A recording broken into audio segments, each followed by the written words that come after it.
What's up, people? It's been a minute. Man, it's been a minute. Happy holidays. Happy all the rest of those things to you guys or whatever you're doing right now. We are here live and direct. You got me, Kchris with a K, Horns Down Podcast, Jason Watkins, the Hall of Fame College Football Podcast with the coach, obviously. Then you got Sooners 360, Mr. Sooners 360 himself, Chris Mason. We're here to talk about Portal. That is the name, the title of this pod, Portal Combat. It's began. It's started. I like Every man for himself, multi-layered, all type of universes that we're gonna dive into, and all the rest of that stuff. It's a lot of information that is out there. It's being regurgitated. It's being put here, being put there. All the rest of this stuff like that. So we're gonna try to hit the high notes as much as we can. Fellas, how y'all doing, man? It's been a while. I think the last time we were all together was on Sooners 360 YouTube channel. Go check that out as we kind of give our final thoughts about the 2025 class, right? So how you guys doing? Doing good. It seems like our fan base has fallen off the common sense wagon, but other than that, it has been signing day is done behind me. So I would love to start moving forward with 2026 recruiting, but instead the portal, we got to spend the next 4 weeks talking about portal madness. Jason, how you doing, man? Man, I'm doing all right, man. It's that's one way to start off the show. You know, let's just go ahead and kill him with kindness right away, huh?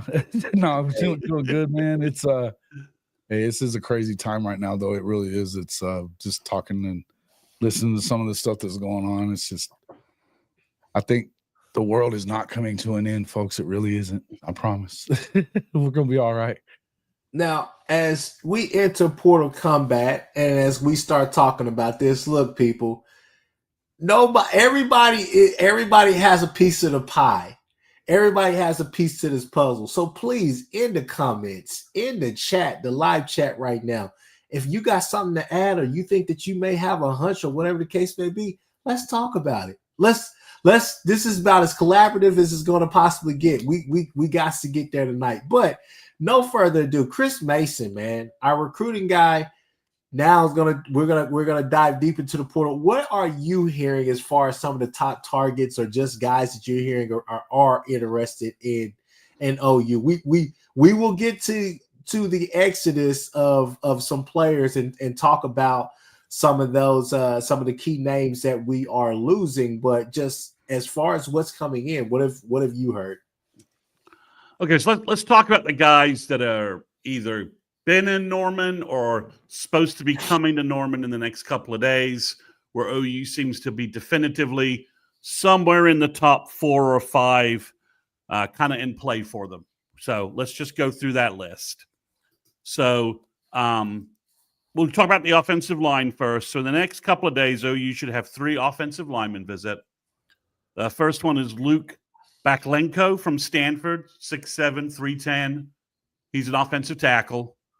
Then you've got Derek Simmons from Western Carolina.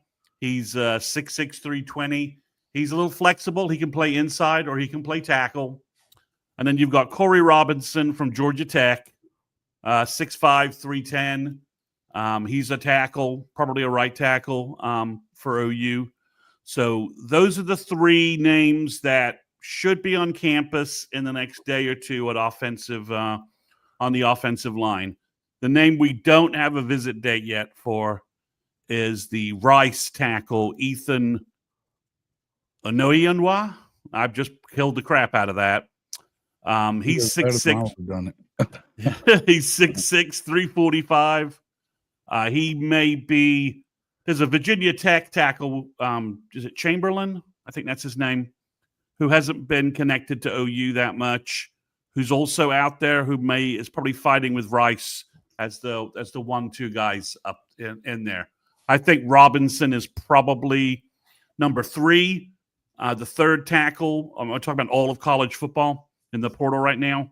And then I think Simmons is probably next, and then the Baklenko kid is probably a little lower than them. So that's sort of a pecking order there.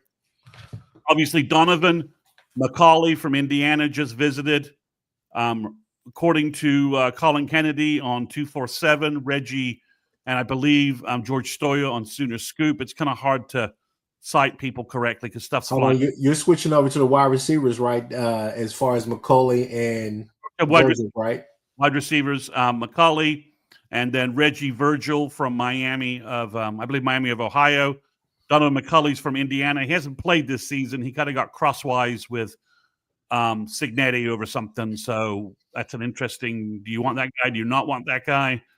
And then a guy who said he had an OU offer and then didn't have an OU offer, so I'm not sure where it stands, is Chase Sewell from Easton, Carolina.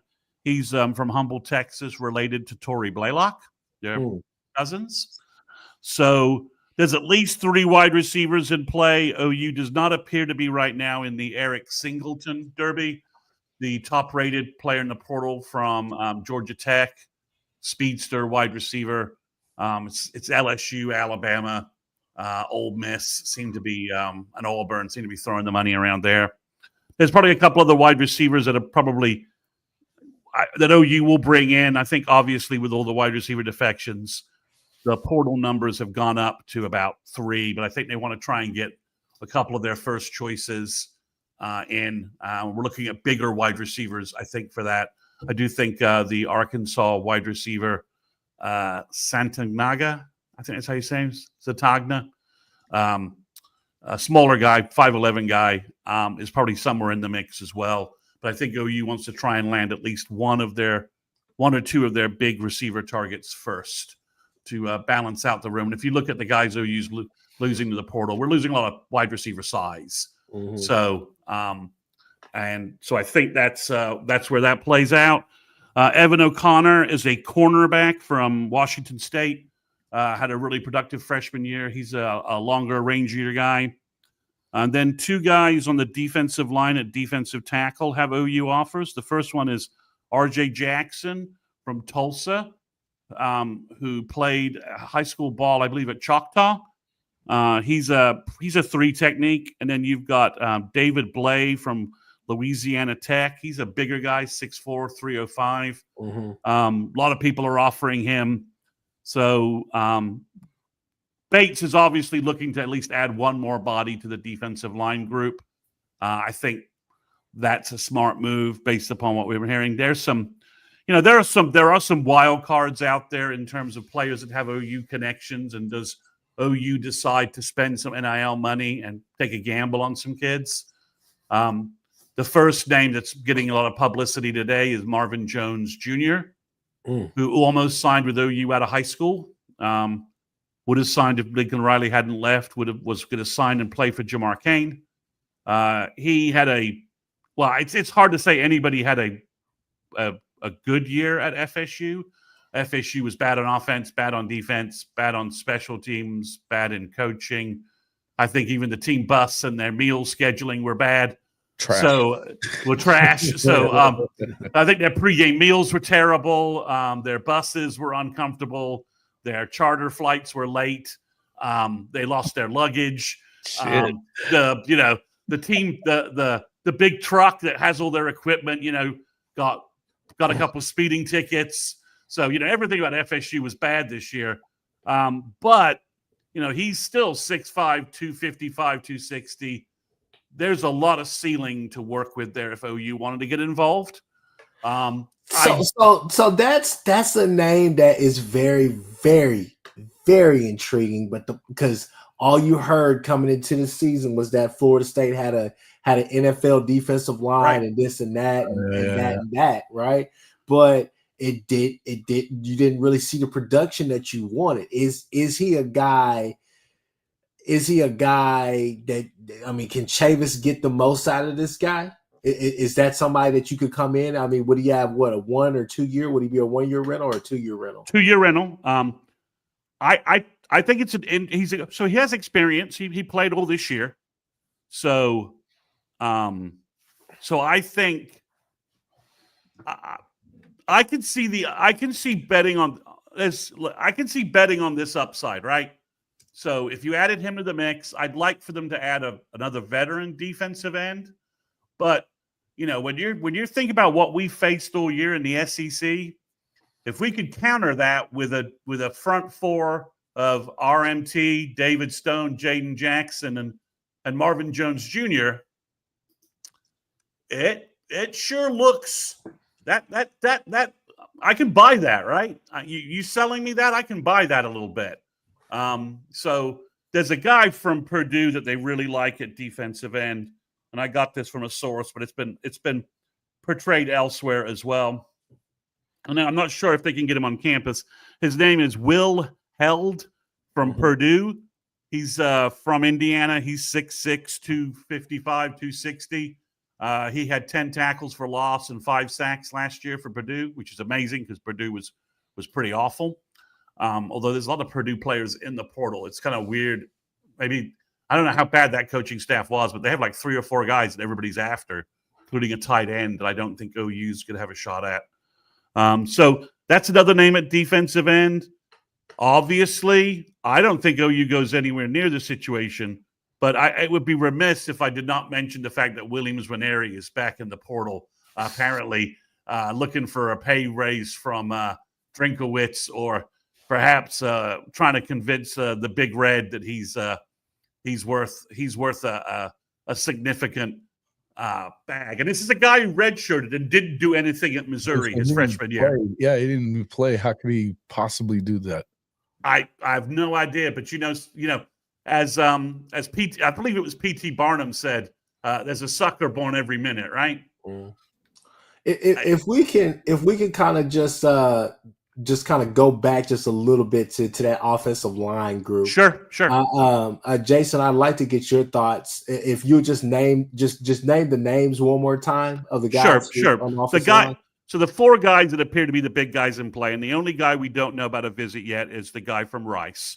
So the first guy visiting this week, the biggest name is Corey Robinson from Georgia Tech. Yeah. And if you watch Georgia Tech at all this year, their O-line was their football team. I mean, it was. And their coach, their head coach, Brent Key, is it? I think it's Brent Key. That's right. He's a former O-line guy. He's like a Bill Beatenbaugh former O-line guy. So Georgia Tech is always going to have good O-lines. Oh. So a guy from Georgia Tech, he had like a 92% grade from PFF in pass blocking. So this is a serious offensive lineman. He's coming in. And then you have Derek Simmons from Western Carolina. Yeah, which it seems a lot of people are saying are basically coining him as or they're betting him as the diamond in the rough, right? As far as just kind of being that gem. Well, and again, recruit.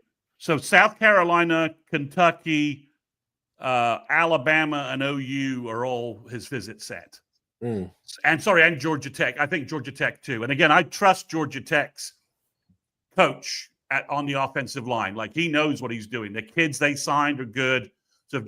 So a thing for you guys, if Georgia Tech's after an offensive lineman in the portal, he doesn't suck. He knows what he's doing, right? So if you don't trust Bill, I'm telling you, another guy who is Mr. Offensive Line is also after Derek Simmons from Western Carolina. And he has the flexibility to play inside and outside. So he gives you a little he gives you a little flexibility there. So I think, and I'll pass this to you, Jason, so you can get a word in. But I am from the get-go, I said I wanted the kid, the tackle from the Robinson kid out of Georgia Tech. Right. Really intrigued by this Western Carolina guy. As I need to watch some more film and kind of read up and just kind of see why is he getting such a big buzz. Seems like a lot of people are really enamored with the kid down there at Rice as well. So yeah, I mean, what are your thoughts about the offensive line? Obviously, you got to consider what we already have on campus and what we kind of have been accustomed to this year.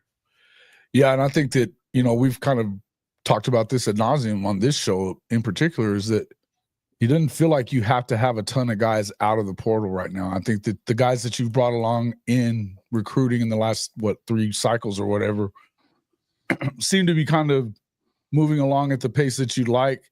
I think obviously losing Joshua Bates, it could be, you could go either way with that, I guess, with however way you want to, depending on what you believe as an OU fan about his penalty in that game. But to me, I feel like overall, I don't think unless you're going to get that home run guy, which I think Robinson is probably that, right? Mm-hmm.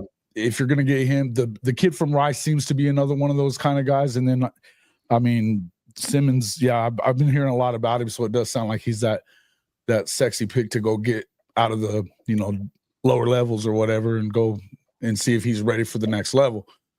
I feel like that's with what you just picked up in high school recruiting plus the 24 class, I don't know that you have to go crazy here. I think that you need to focus in on your quarterback situation. I think you need to focus in on your receiver situation and just trust that Bill Bedenbaugh is going to get it done in this other area, So Topher B says for Simmons, the kid from West Carolina, no sacks allowed in 417 pass plays this year. That probably would have helped JA, right? A lot. What I say, I kind of piggyback. I kind of piggyback off of what you're saying, but I mean, Chris Mason's been saying that for the longest as well. Is that hey, you need to develop these high school guys, right? You have a lot of talent. You got to develop these high school guys. But I will say this. I'm kind of in between, talking to my uncle. My uncle, if he's in here, he'll tell you he wants 3 O-linemen this year. He's like, hey, he wants 2 tackles. He wants 2 tackles. Maybe you look and see what if you want something else at that interior. I'm not sure what the Hickman situation is looking like at center. Or unless we're just really all in on Hollenbeck as well behind him. I know we got the Isosa kid that can play center as well. But I mean, for me, I kind of obviously I want that right tackle spot like sewed up. I don't know. Like here's where I'm at. I like Howland in Ozida, right? I still feel like you have to have competition in that room, more competition, which you're bringing in from the high school ranks, but right. you need more competition, competitive depth if we're going to go that far, right? To really push those two because they have to make a serious leap. Then on top of that, now Chris Mason, you may disagree with me, but people in the chat, Jason, hear me out on this, all right?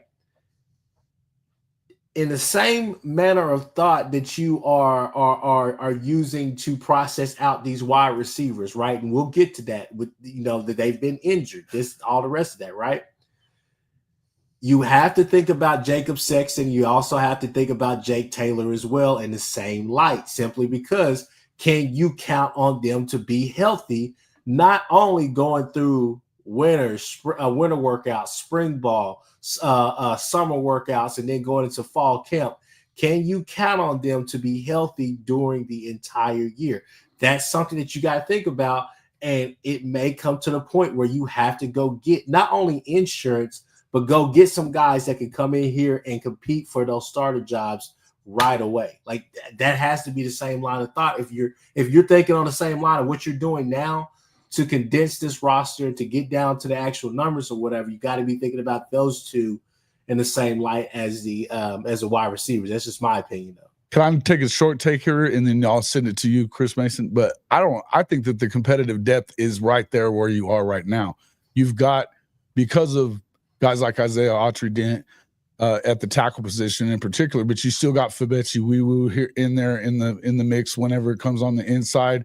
You've got the kids that from this past class. So, EPL, you're expecting him to go ahead and I mean, he looked great at the end of the year.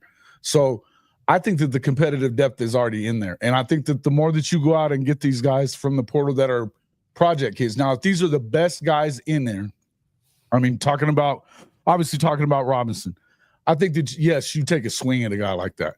And yes, you take a swing at a guy like from Rice. But I don't think that you have to go crazy here and go look for some big project kid or somebody that, I don't know. I just don't love the idea of going after a guy that hasn't played at the big boy level yet. And we're expecting him to like step in and be an important piece to the puzzle. I just don't get it.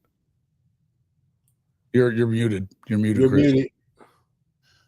to combine what you both are saying. So I want a right tackle. Don't get me wrong, right? No. I want a guy who can play right tackle, has some experience, right? Because I think there's a good chance Sexton and Taylor, if they're healthy for spring, if I'm Bill and Brent, I'm like, guys, non-contact, learn the scheme, but get yourself as healthy as you can for the fall, right? Sexton's been through 2 injuries. Taylor was banged up with a knee and a shoulder in the last fall, I think, and tried to play and tried to be the good soldier. I tell both of them, get healthy and sit out contact in spring, right?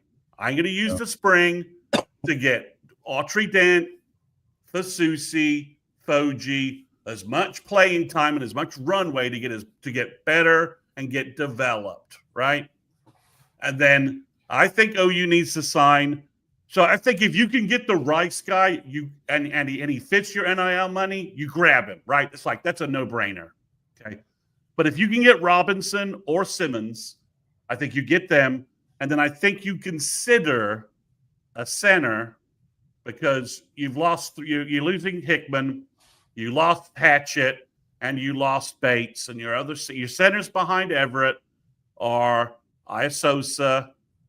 Maybe you move Brooks there in spring if he's having a good spring and he's back in he's in good shape. I try that, and then obviously Hollenbeck arrives and physically, I mean he could bench half the football team, but obviously he's inexperienced. So if there's a center out there, and there is a center in the portal that people have been mentioning, it's the guy from North Texas. Topher B just mentioned him. His name's Tyler Mercer. He's like 6'4", 300 pounds. He's played this year, was a freshman All-American.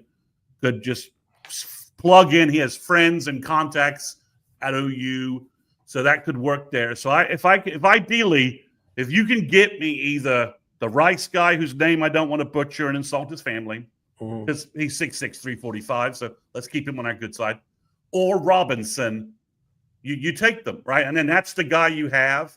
That means Sexton has to beat this guy to get on the field. And Howland has to beat this guy to get on the field. I mean, but I will tell you, the guys they're looking at look a lot more like right tackles than left tackles to me. So that's kind of telling me that they're viewing what Howland's doing and the development, and Howland's hockey stick of improvement that we're seeing. I think Bill's saying, like, man, another offseason, another weight room. Logan Howland's 6'7", 325, stronger. We'll have his technique down, and we're good to go. We've got a left tackle that looks like the guy's Notre Dame keeps pumping out. So that's what I would do, because I also want to give Foji, Dent, Akin-Kimi, Brooks, and EPL all of this runway in spring, and Iasosa, right? And Afalava. I want all this runway in spring from the play. I probably move Jake Taylor inside and tell him to go compete with Ozetta and let them have a fighting match. And then you let Fabici and EPL fight at the guards. And now you've got good guard. You've got experience at guards, talent at guards, and you're too deep there, and let them fight it out. And if somebody portals out after spring, then so be it. But that's the way I would manage the O-line. Take 2 guys. Unless you can get, again, if you can get the Simmons kid and one of the upper level tackles, great, do that. It's kind of a no-brainer, right? With all the injuries and everything else we've experienced, it's kind of a no-brainer. And if Taylor and Sexton have an issue with it, well, we're obviously, with the way the wide receiver room's getting cleaned out, it's no longer kindergarten, right? Yeah. We'll get to that, but I'm just saying. If one of those guys decides, well, I don't like the fact you just added some portal guys. Well, I care. That would be my response to him. Like, I don't give a crap any longer. We're 6-6, and we need to be 8-4 next year. So I think you guys are both right. We need to grab people who can really help. There's no Tarquins or Spencer Browns right now on the O-line that we're looking at. There's not there. They're not there. Let me jump in here real quick, because I want to make this last point before we kind of move on to another topic within kind of like the incoming portal, right? As far as what we're trying to get. Topher B says take them all, use the portal money, right? Like, yeah, wait, right? But here's the thing. What's up, Bob? Look, I disagree. Scout for quick feet more important than brute strength, in my opinion. I disagree with that on this hand. Why? Because I want to see hog mollies on the inside. I think that's something that has eluded us, has evaded us, that we haven't had in such a long time. Andrew Rain was supposed to be kind of the next Creed Humphrey, and that never really truly panned out, in my opinion. And then you stick Matuire and guys like that who are good offensive linemen, but they're not hog mollies. They're not guys like what you seen from EPL that has everybody excited, or what you would see from like Zeus. I know he's playing a different position, but regardless, what I'm saying, you don't see that nastiness, right? You don't see those guys going out there ready to fight, ready to take another, take guys down, get pancakes, do all that stuff. But on this hand, Bob, I do agree with you simply because, and this is why I'm saying, you got to take the best portal guys, but you have to help not only who your quarterback is going to be, but Ben Arbuckle for his system. Guys, if you've been watching Eichert and Lehman in those in the weed videos, if you've been watching and doing your homework on this offense, they run GT counter. Okay, they run GT counter and they build off of that. You can't go out there with the Tarquins of the world, hurt Jake Sexton and try to run GT counter and different things like that, especially with what Ben Arbuckle is trying to do. That's whenever you get excited, because you see EPL with all that speed that he has, as big as he is, and then possibly a Robinson or somebody following him, and they're just knocking the hell out of people, and you're getting those running lanes. That is what's and when you think of that, you don't obviously the first running back that comes to mind is not X-Rob, is actually Tatum. Because if you get Tatum in open space, I feel that he has a chance, if he can clean up the fumbles, to be really, really productive in his offense, because he gives you he's probably the most explosive back that you have in that backfield right now. I haven't necessarily did the homework on the Blaylock kid, but I know he can go as well. However, I think that he's an explosive back. But if you look at some of the different run schemes, run games that Arbuckle wants to run, you can't have guys out there that are basically just limping through like you did this year, where, oh, he's giving his all, he's giving this, or whatever the case may be. You got to have guys out there that can move, that can hit, and that can block, right? And blocking is obviously the first one, but you got to have guys that can move too in this scheme. So offensive line is going to be critical. We're going to go ahead and move on to the next one, because the next topic that everybody is talking about, everybody wants to know. Jason, we'll start with you first, and then Chris Mason will give you the floor.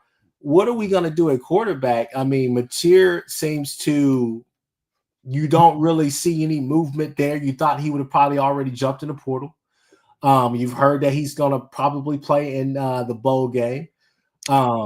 People are like, are we waiting that long? And you heard that he may not play in the portal. In that bowl game. You've heard that Washington State is going to try to offer him as maximum, the most max money that they possibly can. But kind of, what are your thoughts about that situation? And is there somebody else that we should have our eye on? Well, you should have your eye on everyone in the portal period when it comes to quarterbacks. But if you're going after Mateer, and I'll just start with the bowl speculation, I don't want him playing in the bowl for Washington State. Period. Mm-hmm. End of story. You're not. If you're coming here, that's not happening. We're paying you money to come to Oklahoma. Get over here. That would be my thought on that side of it. Are they trying to pull out all the stops? I'm sure. They ought to be if you're Washington State. But, I mean, if you're Oklahoma, there's no way that you can get outbid by Washington State, and we all know that. So I'm not concerned about that. I don't think that you have to have him necessarily. I think that you have to have somebody that can come in here and push Hawkins for the position, have a good competition there, and see kind of what happens. And I think that there's a number of guys out there. I was going to ask and see what you guys think about obviously seeing a guy like Malik Murphy getting back into the portal. That feels like it's got Miami written all over it to me. You know what I mean? It just feels like it's got Miami written all over it to me. And but it's a guy that you should definitely take a look at. I think that obviously the kid from Texas A&M, another 5-star guy that can throw it. Is he a good fit for here? It didn't seem like he was a good fit for what they were doing with this new offense there at A&M. So I think there's a number of guys out there. Apparently, I think Mensa's already going to Duke, so that he's out. But you were talking about the Boston College kid as well. I think there's a number of kids that are out there. You have some guys that maybe it's not material. I think it has to. Oh yeah, Van Buren Satterfield just brought up Van Buren as well. There's some guys that are going to be available and that I think you bring in and you can have a good quarterback competition and see kind of what happens with that. But I don't think I'm not as freaked out about it, I guess, as some people may be. But I just feel like they're not in a terrible position quarterback-wise, and you're going to go get somebody. But I would not allow Mateer to play in the damn bowl game for Washington State if he's coming to Oklahoma. Sorry, wouldn't do it. So 2 things. So obviously you got to keep in mind Caleb played against Oregon and killed them and then went off to USC. Second thing I would say is Mensa. Hold on, wait. That ain't the same damn thing at all. At all. Look, I just bring up a point. On the other end, where I would say, hey, Jason, whoa, gotta think about this too. Weigman to Houston, that's great. Mensa to Duke, that's great. They still got to go and enroll and actually show up to take a class. I mean, I think DG showed everybody that with his move from UCLA all to obviously to OU. So look, people, you could think that it's all said and done and everything is good, and then somebody comes in here with an amazing offer because that player becomes a true need for them once everything shakes out. It kind of sucks because I'm not necessarily sure when everything closes or whatever the case may be, because January 18th when they play for the national championship game, hopefully I'm right, fact check me on that, but when they play a national championship game, it's so damn far out that you're just like, you kind of feel bad for the teams that are in the playoffs right now because you know that they're tampering. But I mean, geez, like when are they going to be able to really focus on recruit? You know what I'm saying? So this is really kind of the big advantage, and I understand why Sooner fans are like, hey, we need to go ahead and get our guys in line so we can be ready, execute, do all the rest of those things to get those guys on campus immediately. Okay, so Castellanos has committed to FSU, the Boston College quarterback. Yeah. So I think Malik Murphy's probably heading to Auburn. And I would think, although Miami sounds like an option there, I'm stunned Miami didn't get Mensa. So I'm trying to figure that out. And I think, obviously, our old friend Jackson Arnold is going to Mississippi State. So I think that's pretty much where those ducks are falling. So Van Buren? Well, Van Buren's in the portal. So is he an OU target? No, because, all right, so Here's what I think is going on. Here's what's fumbling around on the various deeper levels of information out there. I think Mateer makes a decision by this weekend, whether he's going in the portal or not. And if he goes in the portal, OU's grabbing him, and he'll then decide to beg out of the bowl game. And I think that happens by next Wednesday. OU needs an answer from him. And the reason why OU has contacted 0 quarterbacks at all, 0 quarterback agents, and they need a starting quarterback, is because they're just waiting on Mateer to. I mean, Mateer's returning skill talents leaving. The wide receivers hitting the portal, the running backs hitting the portal. All the guys there's an offensive lineman hitting the portal. So all the guys around him are kind of taking the Mateer value cash out, right? Like, Mateer got us great value with his offense. We're cha-ching, going to cash out and go elsewhere. So I think Mateer, I think by next Wednesday, so let's hypothetically say if we're talking here next Wednesday, I think we're talking about John Mateer, University of Oklahoma quarterback. Backup quarterback. Okay. Yeah. I just said Oklahoma quarterback. I didn't say starter. I didn't say starter. I'm busting your chops, brother. You know that. Do you? And I think that's. I mean, obviously, if you were otherwise, if Arbuckle had any doubts about his ability to land his boy, and I don't think it's like quite that. I think Arbuckle would be all over quarterbacks, including, Van Buren. I think you'd be.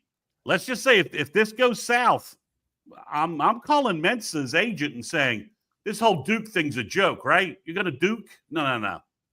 Get your ass to Norman for a visit, right? As you said, DG basically flipped, hours before taking a class at UCLA or an online class at UCLA. I'm not quite sure what the apocryphal part of that story is, but yeah, I think OU's doing nothing because Arbuckles wants John Mateer, obviously has contacts with him, knows how to talk to his agent and his camp, and is saying, and I think he's saying, as you see more and more wide receivers moving around, I think you just say to him, like, look, so technically, he can play his bowl game, then jump in the portal, and then he could take a visit to OU in early January. There's a window for players playing in bowl games to take visits in January. So he could do the late screw you move to Washington State, but I don't think he wants to do that to Washington State either, right? They don't want to wait that late. They want to be able to know what their quarterback situation is and get someone from. There's lots of quarterbacks in the portal that might like to go to Washington State. I presume somebody somewhere out there. So I think by next Wednesday, I think this situation is much clearer and OU has gotten their guy. Because, again, Arbuckle is on no way, shape, or form following anybody new at quarterback. He's not making any connections. He's not doing anything. And if I was him and I was going to be the new offensive coordinator of Oklahoma, then I would be, if I didn't have John Mateer in my back pocket, I would be all over everyone to get them to Norman for visits. Let's talk about that on the back half of this. Jason, hit these super chats real quick. Yeah, House Bunny Productions saying, have y'all imagined a world where Hawk is the leader for the quarterback room? Yeah, and I answered him yes. Sure. Because sure. I think that he wins the job outright either way. But I'll just say this: House Bunny Productions says again, thank you for the super chats. Are we closer to the depths of hell or the gates of heaven? I'll pass that to you guys to answer that. I don't think you know where I'm at on it, but go ahead.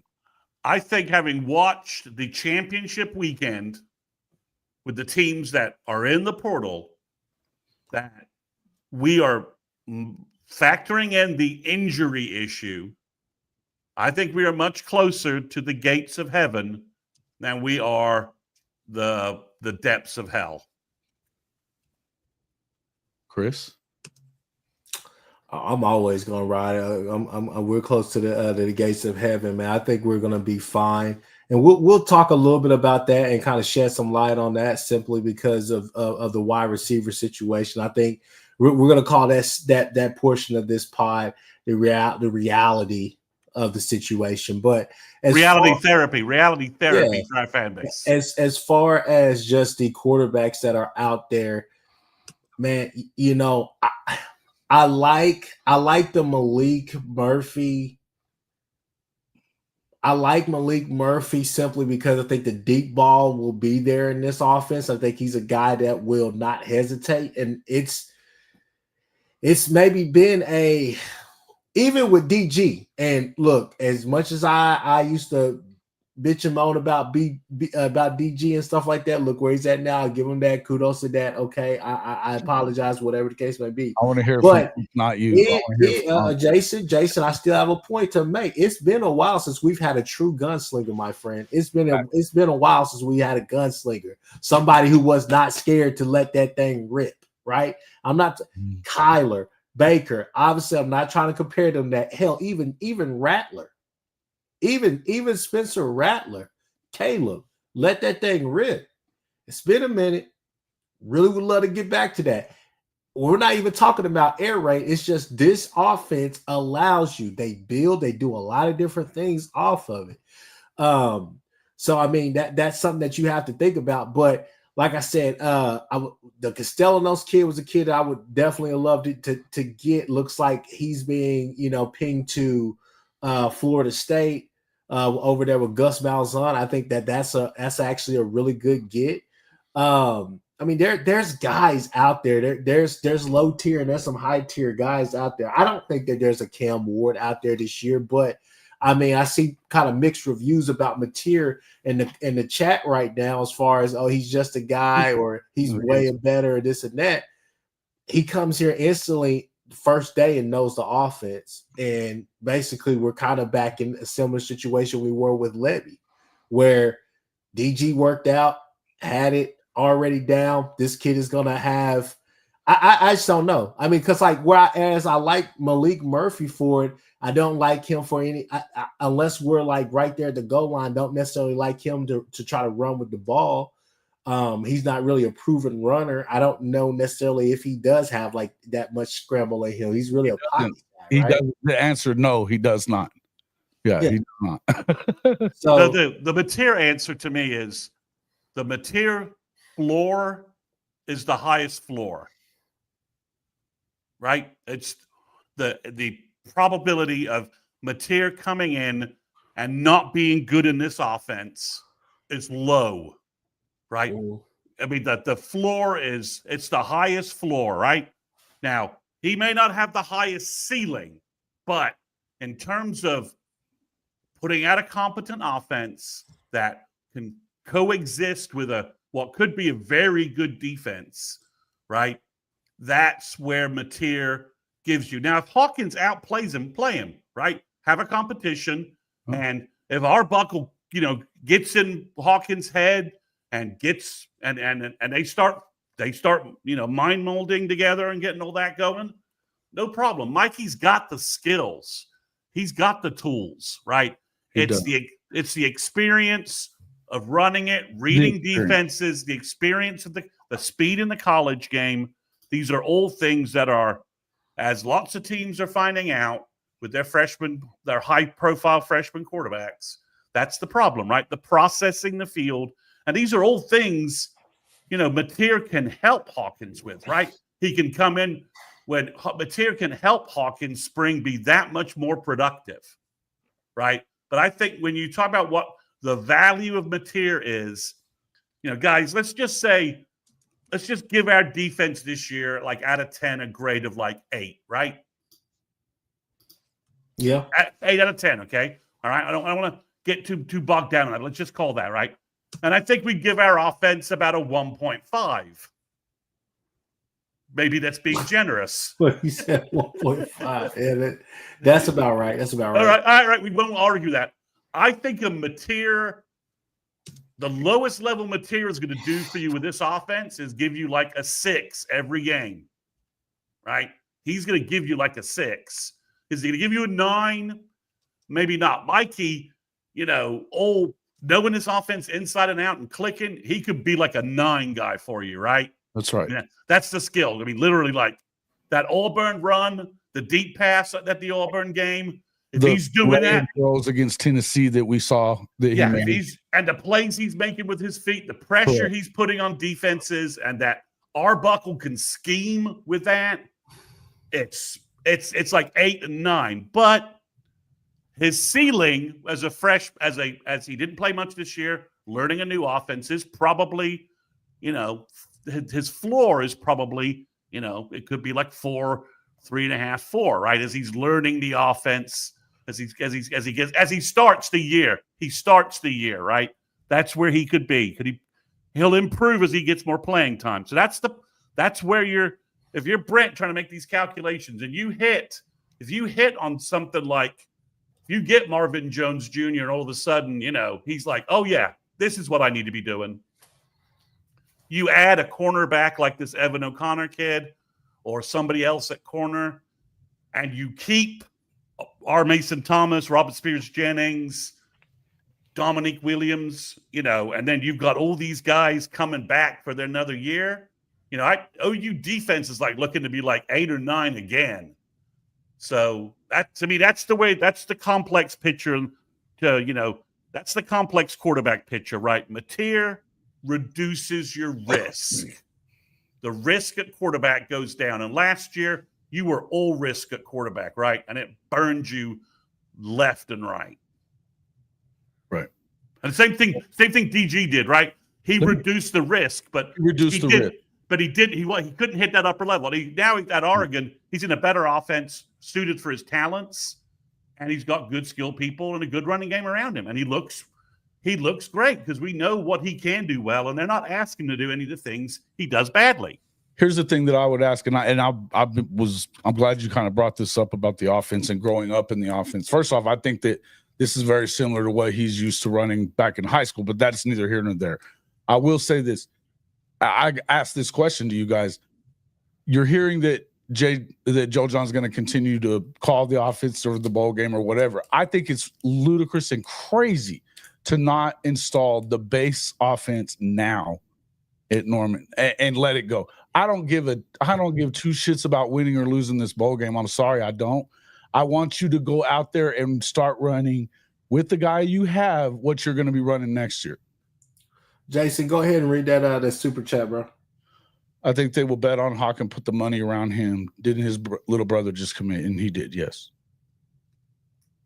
I mean, that's a good point. That's a good point. I would love to have that as well. I mean, it kind of depends on what is Joe John's situation up there at Purdue. Is that going to materialize or what's going to happen with that? My question is, why is that even an option at this point?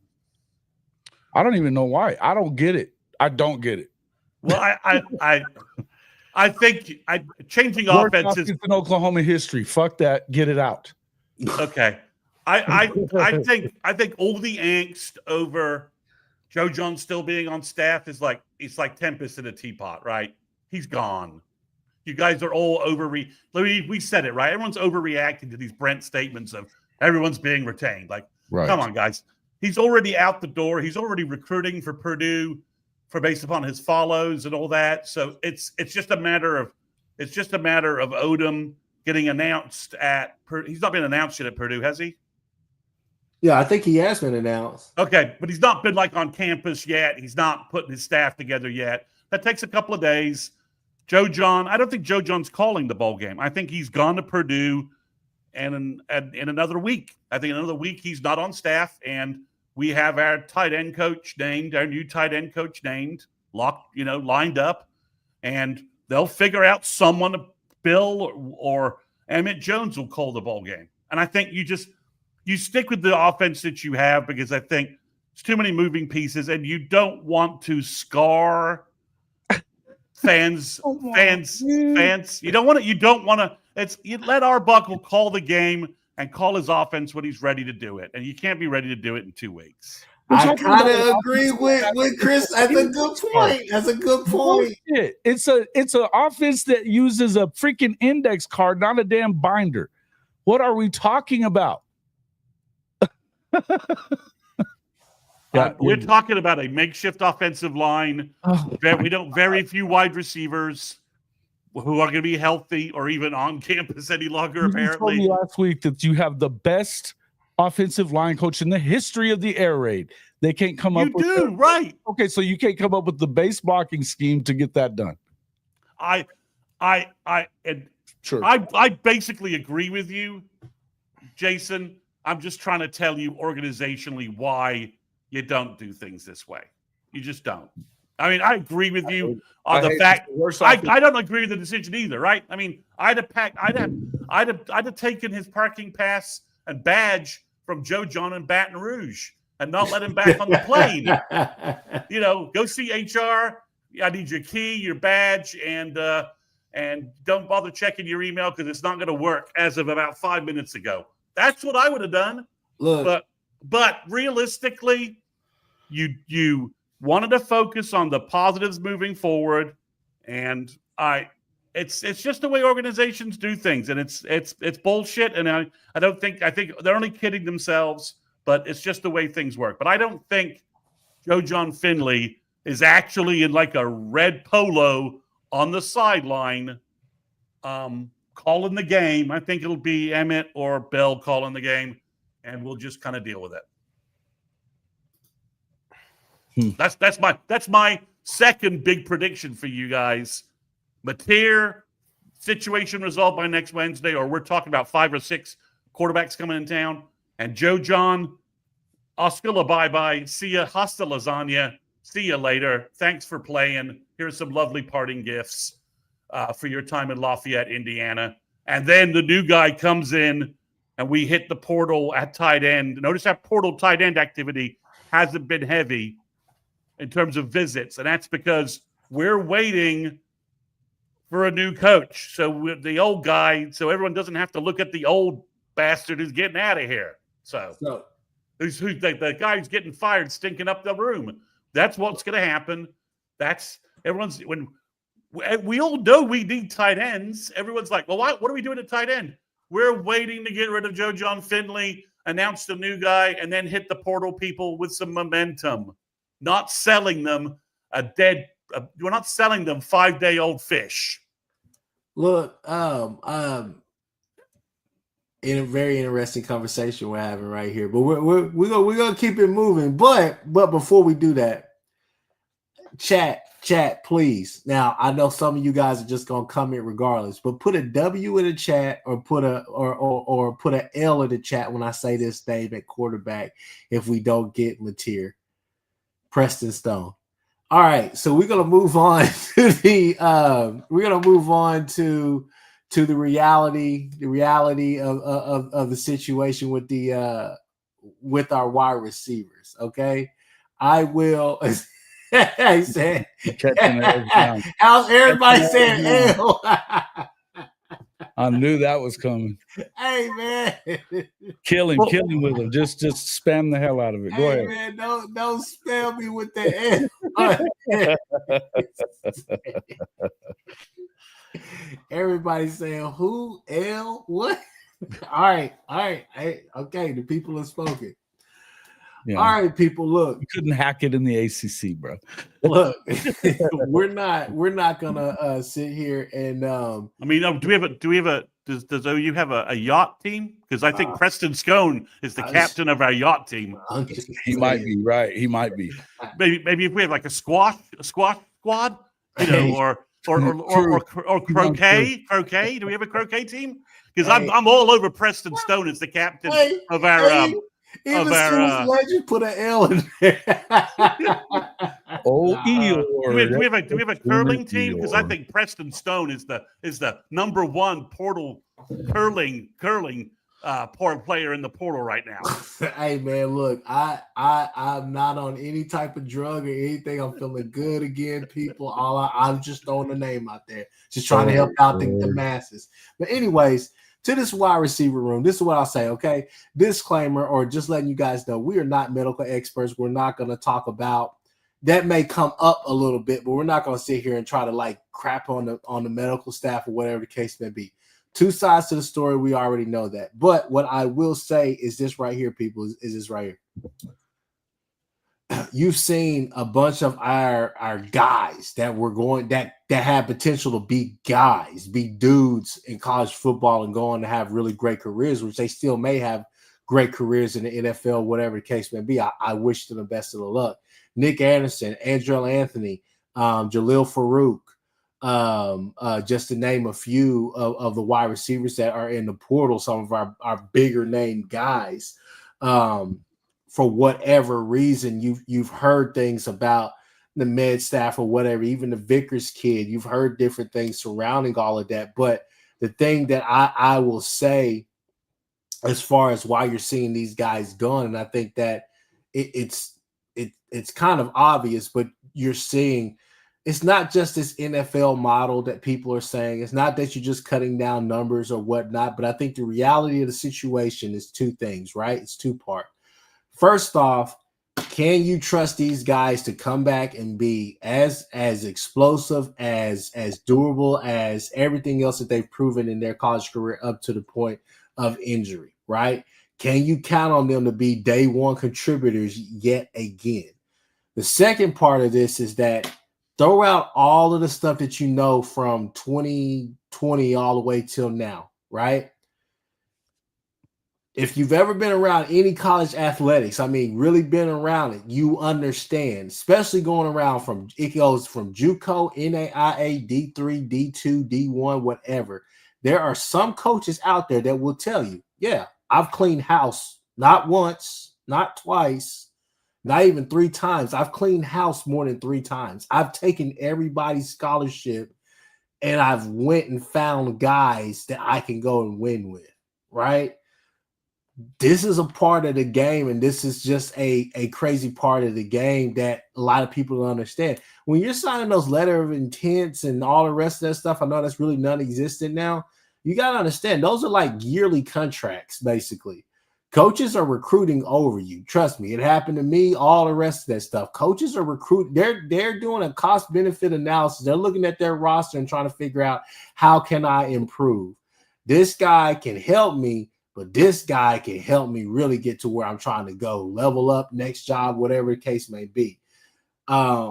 This is a part of the business, and now it's going to become really, really apparent at this level, because you can't really hide behind anything anymore. Social media, all the rest of that stuff, people are talking. We're in that age now. Thank you, Cat Williams. But we are in that age of everybody talking. But this is a reality of the situation.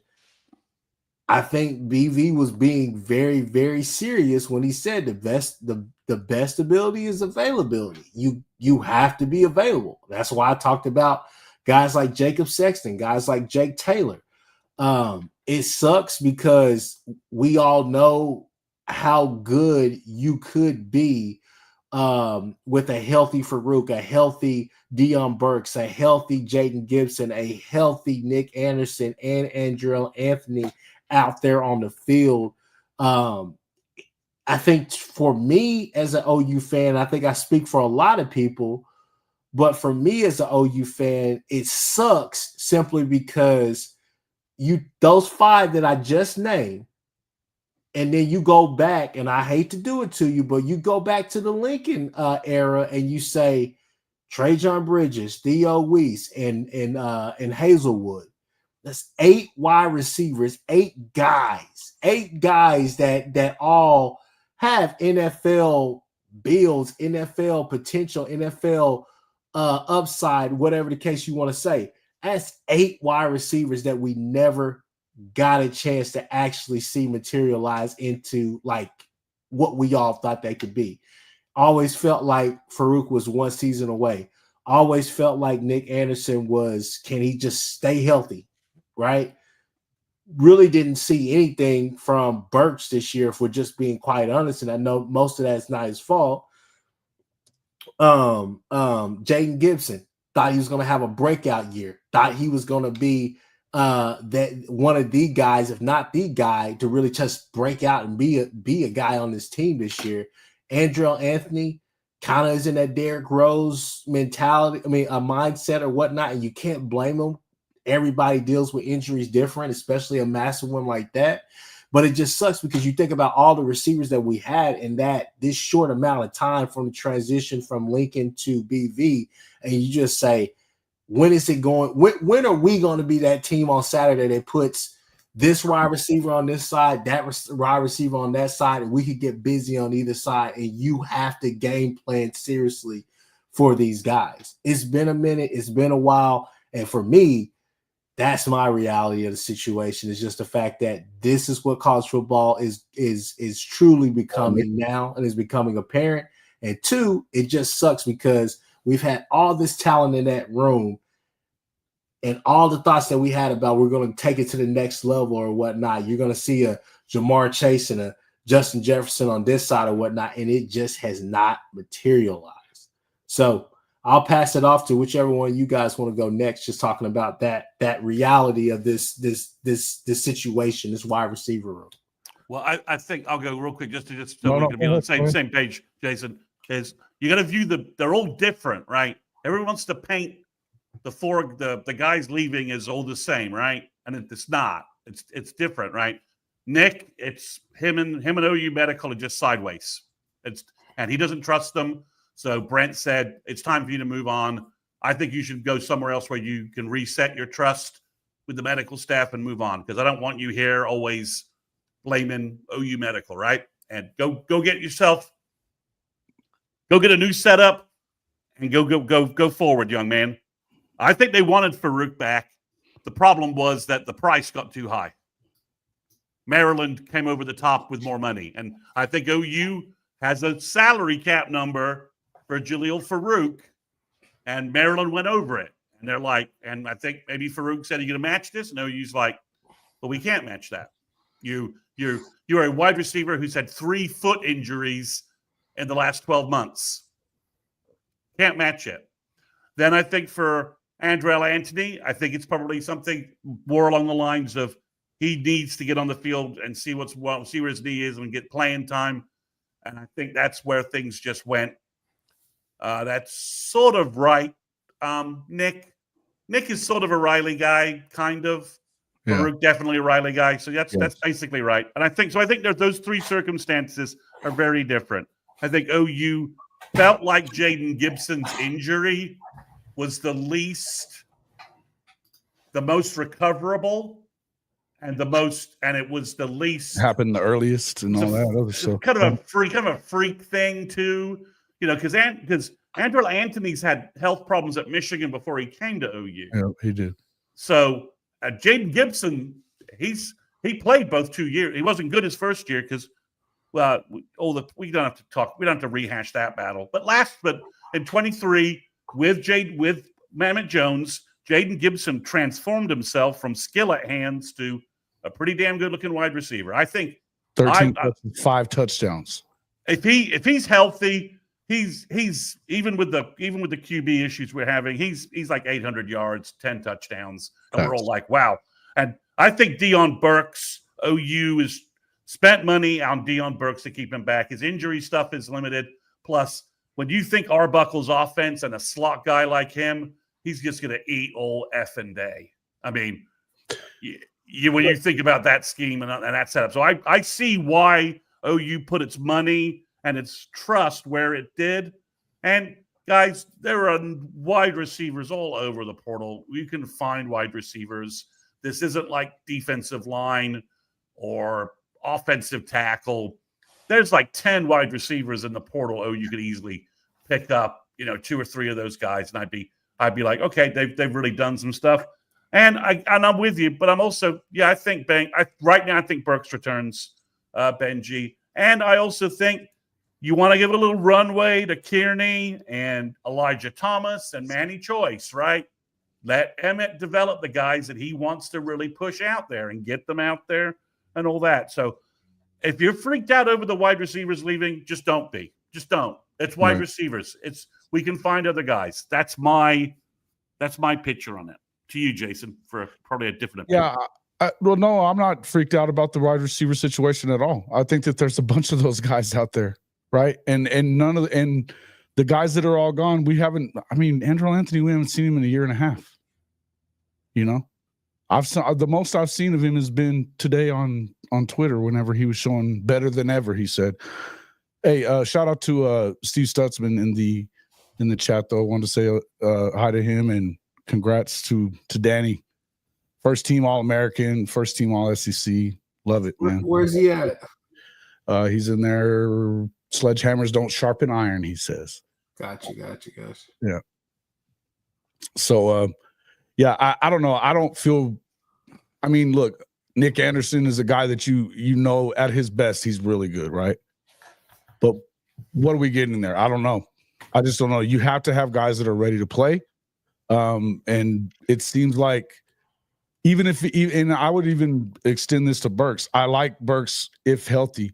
We didn't see a lot of healthy Burks this year either. It feels like to me Singleton is easily that guy if you can go and find a way to bring him home from Georgia Tech as well, right? I don't know that you can do that. I don't know what's happening there. But I'm just saying there's guys out there that, and I don't think it's that hard to find these guys. I think you get a guy like Giovanni Gibson from UAPB. That's a dude that's going to take it to the house quite a bit. And, again, underrated because he comes from a SWAC program, right? But 6'3", running a 4.4, and he's just, a dog getting after the ball. So to interrupt you, Jason, real quick, one last time. Last Sooner transfer from out from Arkansas Pine Bluff? Go ahead, give it to him. Danny Bradley's kid, who was Mark Bradley, who was the star wide receiver of the 2004 Sooners. Yep. Made play after play for OU, and then, of course, he made the world's worst special teams play in the beat down by USC, but we won't go there since I was close enough to jump him.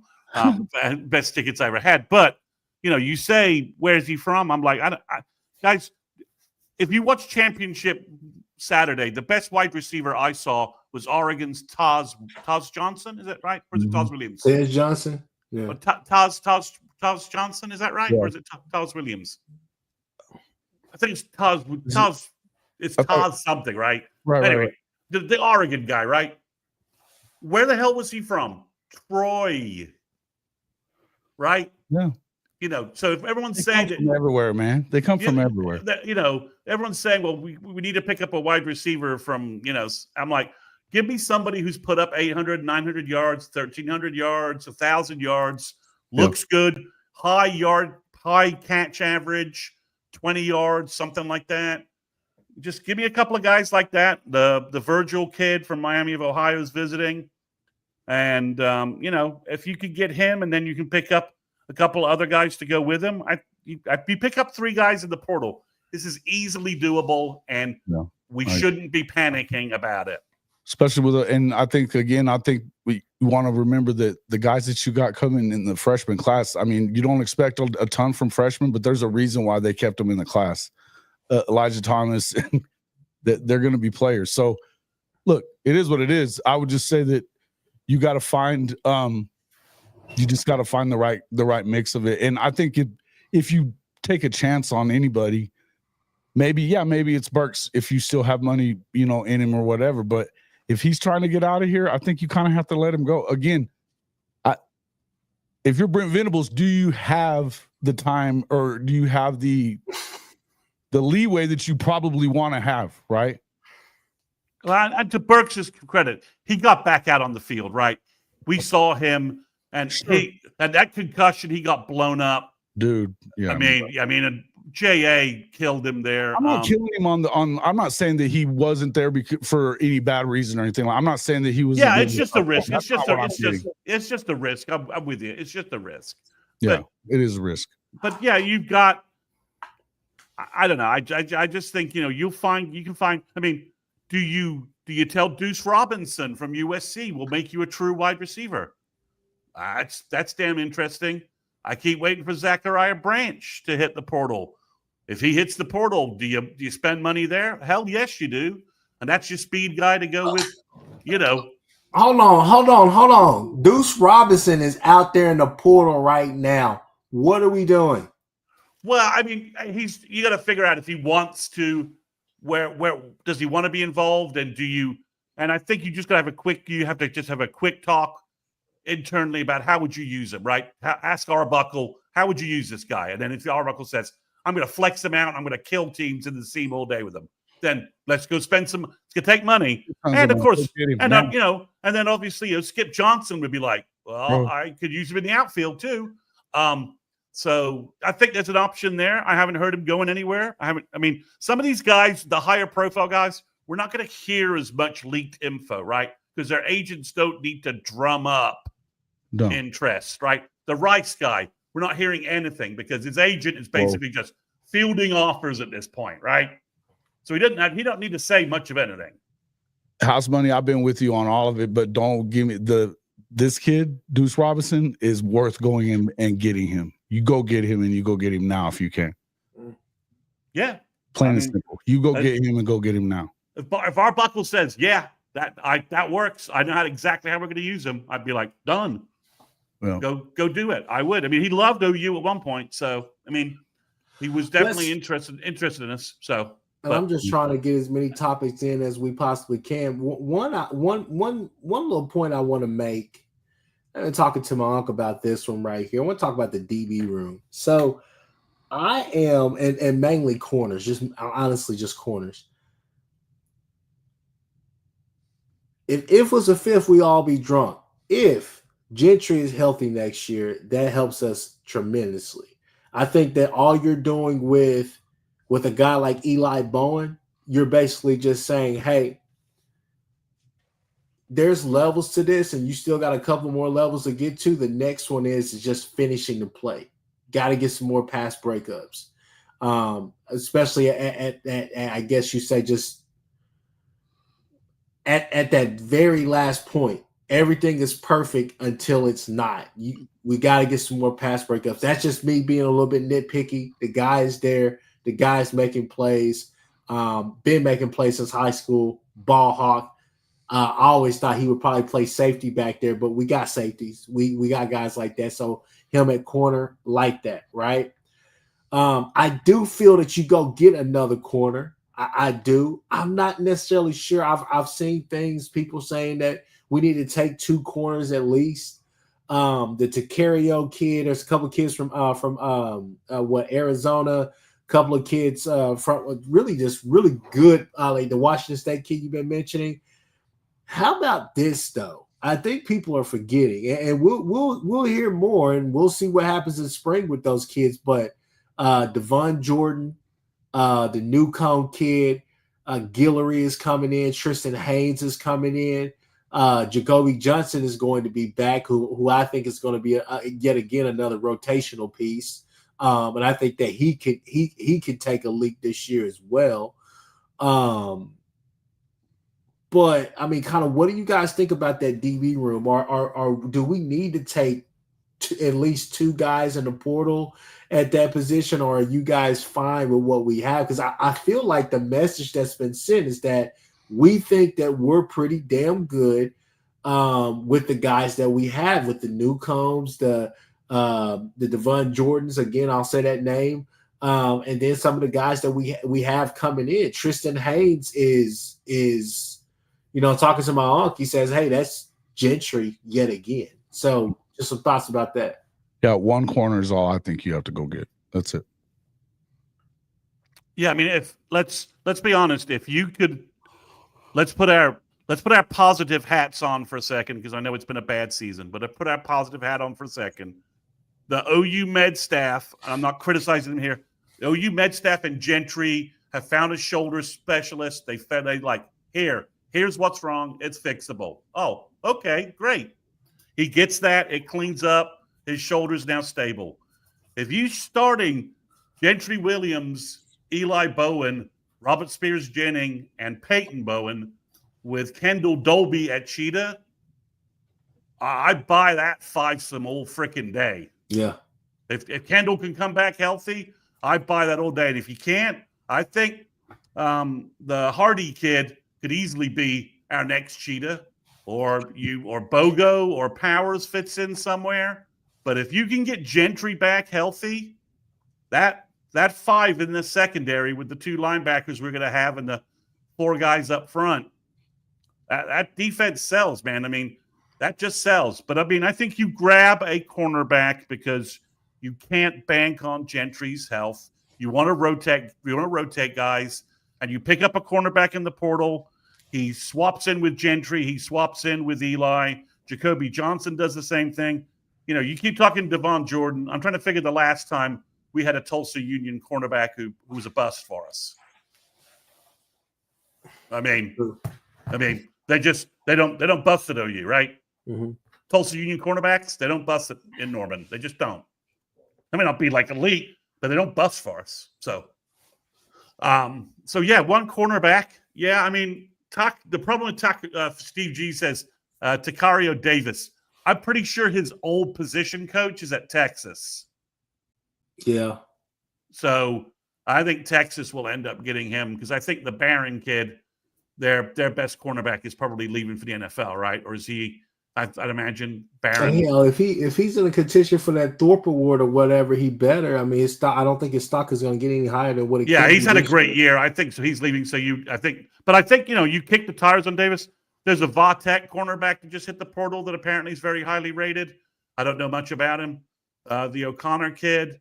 Guys, if Tacario Davis wants to come to Norman and you can put him into our cornerback mix, I'm down. I'm completely down. I'm bought in. All over sold. It, right? Yeah, bought in and sold, guys. You don't have to on the chat. We're I'm bought in. I think Jason's bought in. I think Kchris is bought in. We're on board with you. Don't have to convince us there. Jay's over here throwing out the super. Yeah, man. Yeah, we get it, Jay. we get it, buddy. Yeah, we're all on board with that. But I think it's one cornerback. Happen, Jay, you're the man. If it's one cornerback, purely because you can't rely on the Gentry shoulder thing. But again, if we could start first game out there with Gentry, Eli, RSG, Peyton, and Dolby, that's the best secondary. Hey. We've had, I don't know how long. Until the in-season program changes. Steve Stutzman talking real stuff here. Yeah. Well, and that's another conversation that needs to happen and needs to. I'm hoping. I'm hoping the new NFL kind of model is going to trickle down to that as well. Well. Are we talking about the hitting? Are we talking about, what are we talking about? Exactly. What the during the week stuff, all the ones and ones, good on good stuff. Is that what we're talking about? Because if that's the case, that's a question that I think a lot of people have had throughout the season is, did you just, and look, House Money said it a little earlier. He felt like the defense just came in and beat the brakes off of him from day one. And these guys were a little bit soft. You can say soft if you want to. I'm not saying that. I'm just saying that's what he said, right? That's the implication, right? Based upon the way the two injuries on the defensive side of the ball, the big injuries, freakish ankle, right, and an unstable shoulder with Gentry, right? That's freakish accident with Dolby and an unstable Gentry shoulder. That was it, right? Those are our only two major defensive injuries. I mean, they were killers, but but you can't really call them anything but what they were, right? I mean, they weren't like a bunch of guys just begging out. So, Boomer, which one? Sledgehammers don't sharpen iron. There you go. That's what he was saying. Okay. Okay. Hey, he should know. I got you. And it's been brought up by a number of people before. I would have no problem if the new this is a defensive player's dad saying it. Yeah, exactly. Right. So we're not gonna dispute any of this, right? So yeah. If exactly. So an hour and 30 minutes. Put the time on the clock. We can get done what we need to get done. That's how I've always been. We can do good on good, but we got to do it smart, right? Yeah. I think you've got to have those. You got to have those conversations, and I'm hoping that the new organization, GMs, and all that kind of stuff, and the other stuff they're talking about putting in place, are the groups providing the stats data to Brent to say, scale it back, man. I think so. I mean, because that was the thought kind of going into the season, because year two they did scale back somewhat as far as not trying to basically do a death camp like Tom Herman, right? Two more topics. One that I want to talk about real quick, and shout out to him. He was in the comments on one of our shows, one of the Horns Down podcast shows this summer. I think Jason was in there. Shout out to the son McCullough, man. I hope everything works out for that kid. Tremendous talent. Seems to be like a tremendous person. Yeah, a money problem, right? Somebody else came in with a bigger offer for more cash, and that's perfectly fine. Wish the kid the best, but I will say this right here. Kendall Daniels interests me so much, man, because he does not have a true fit on this team. But like I was saying, I remember I was saying it to somebody. I liken him to a Deshaun McCullough because I know Deshaun McCullough was playing mostly linebacker this year and trying to play close to the ball. That's great. Kendall Daniels basically did the same thing. But I would say, if Kendall Daniels were caught in some of the same positions that a Deshaun McCullough was, where there were times where he was put on a slot guy. There were times where he still had to cover guys simply because that's what the formation gave him. That's what the look gave him, right? I think Kendall Daniels would be a nice fit for OU in those situations, to where if you did decide to say, hey, Samuel is going to be a linebacker this year, we're not going to play him at cheetah, whatever you want to do. I don't know. Is that an option? Obviously, I think people have seen Mom and her thoughts about Okie Light, but Jason, Chris Mason, whichever one of you guys want to go first, is there any smoke there, or is that just kind of me putting the guy on my wish list? I don't know about if there's smoke there or not. I'll let Chris Mason handle that one. But I think if you have an opportunity to get that, you go do that, right? And I'm with Jay on that too. One of my favorite transfers. Deshaun McCullough was that guy. I mean, you think about him in that goal line stand against Texas last year. He was in on every play. He was taking on Murphy and Sweat. He didn't care. He was making plays, all 4 plays. So to me, huge shout out to Deshaun McCullough. I think you're kind of right on that, as far as like, it felt like he didn't really have a true position because he wasn't the cheetah. He wasn't covering well enough to be that guy. So you wanted to really find a way to get him closer to the football. And I think, yeah, if they came and dropped a bag on him and they're going to put him at the edge, okay, cool. I mean, good for him. I'm love the guy. The other person I want to say a big shout out to before I pass this off is Makari Vickers, man. I hate it that medical stuff kind of ruined what was going on there, and it just feels like, yeah, that just feels like that's another one of those ones that should have been a really good player here at corner. He's big, he's strong guy. He but he got hurt a little bit, and just I think it kind of feels like he may have gotten processed a little early on that more than anything else. But shout out to Makari and his family and stuff, and look forward to seeing what they do moving forward.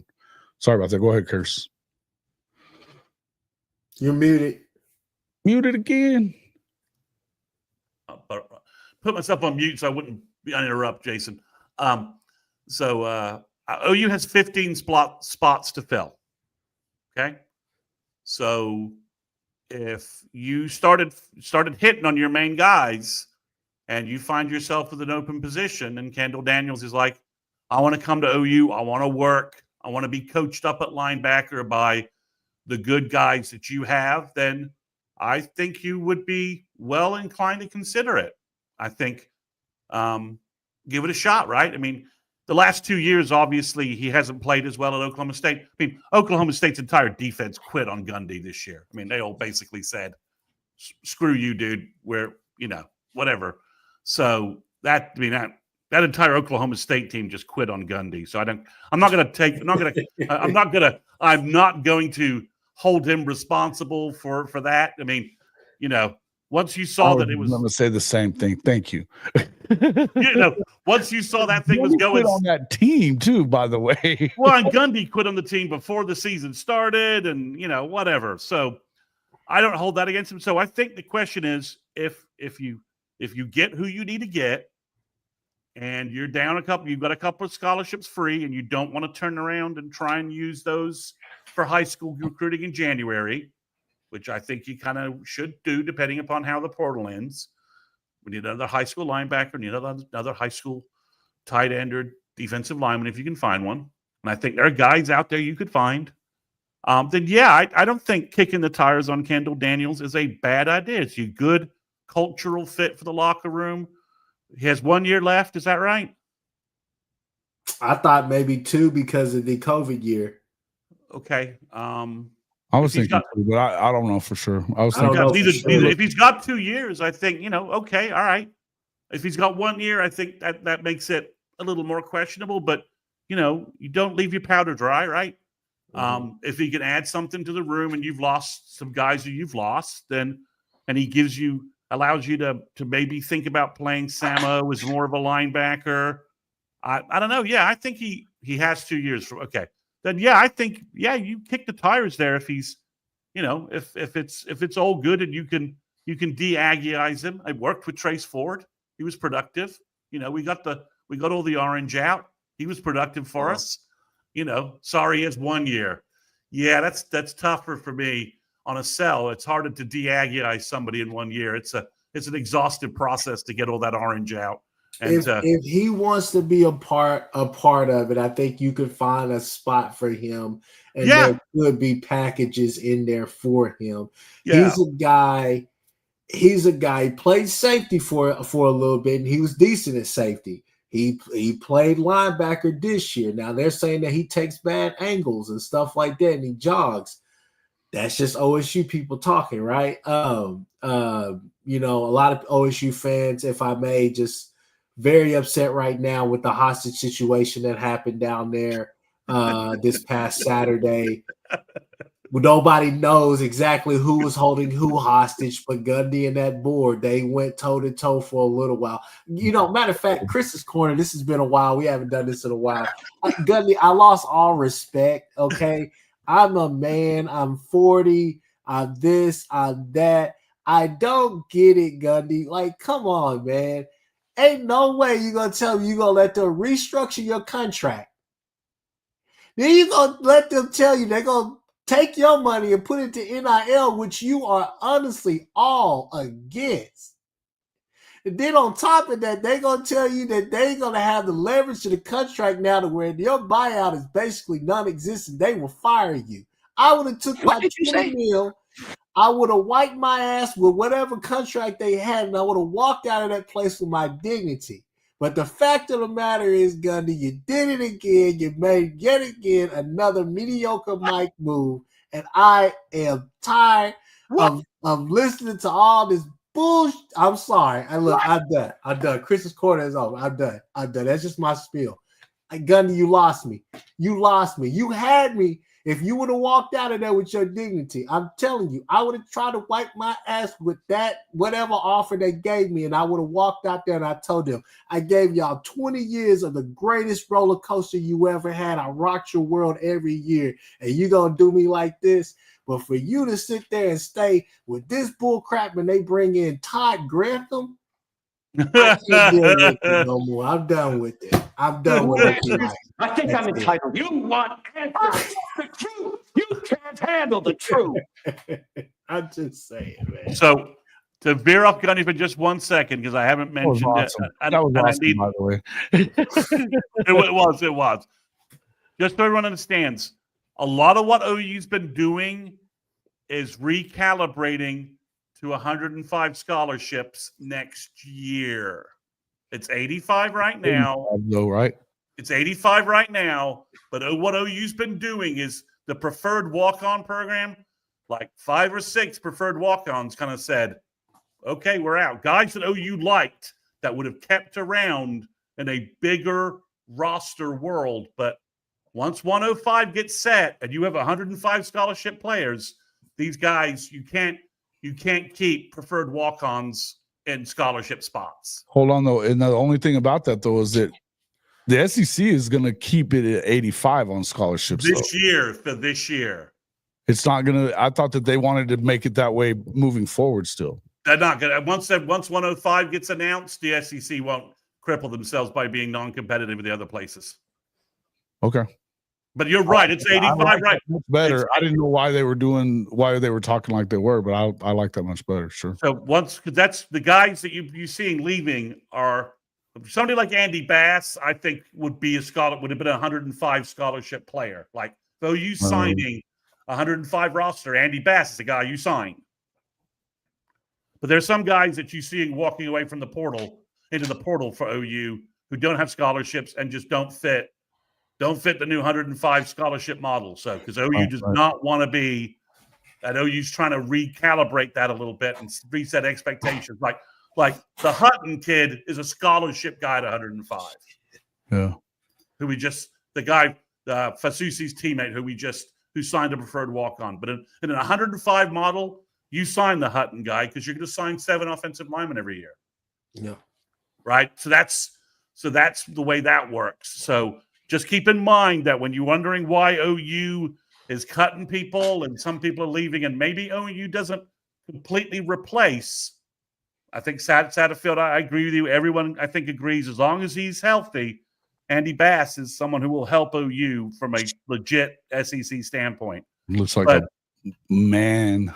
Exactly. I mean, exactly. He's got all the measurables. So it's just so we just need to kind of calibrate that the preferred walk-on thing at 100. If you can use 100, if you're given 105 scholarships, you're going to sign 105 scholarship players, and some of those guys will be projects, and some of those guys will be developmental prospects, because that's just how this will work. But because you can't just sign, you're not going to sign 5 stars at every position, or that's just the way it will work, right? So, but that's why don't necessarily. OU has 15 slots right now. Maybe that goes to 17, 18. I don't know, but don't necessarily think 18 new guys are coming in from the portal either, because we just don't need that many at number of key positions. We need wide receivers, but we don't. We've got depth. We have depth, young depth. That's the whole 81 freshmen and sophomores and red shirts players that Brent was talking about. Yep. And you got 17 freshmen arriving January 1st who can help you in spring and need to play in spring developmental-wise. So just don't be shocked if the portal number is like 17 guys that we lost, and you're saying, well, why did we only sign 12 guys? Well, we got what we needed, and the other 3 spots we're going to use for high school players, or we're going to save and projects.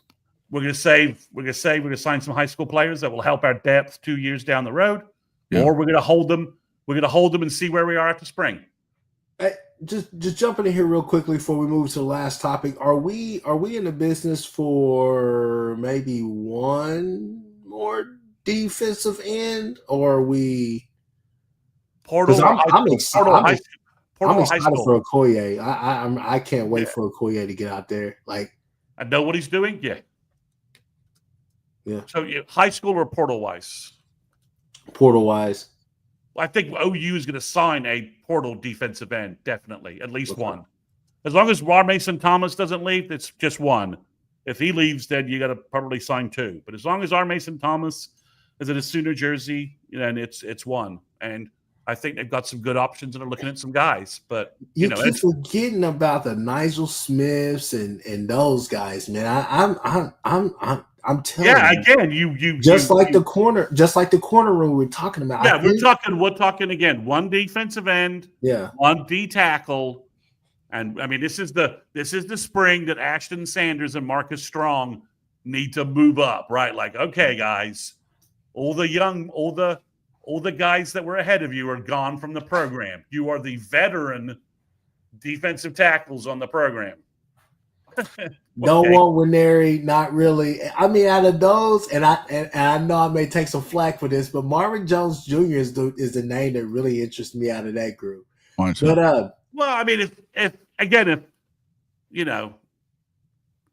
as Brent says, if there was drama in high school, there's going to be drama in the portal, and the Winery thing's drama. And Dindy screwed himself. He should have come to Norman and just be coached by Todd Bates. It's funny now because now he could come to Norman and be coached by Todd Bates, but he's like, well, I got to play. And it's like, dude, you need to be developed. You're making the wrong – you have 3 years to play, and you're making a wrong decision at the wrong time. You need to be in Norman being coached by developed for Todd Bates. Fact. There's a guy. It's a fascinating name. Go hang around with Larry Johnson. You better be here. Yeah, exactly. And speaking of Larry Johnson at Penn State still? No. Ohio State. He's at Ohio State. Penn State is a name which I don't think we'll touch, but T.A. Cunningham just left Penn State. Yeah.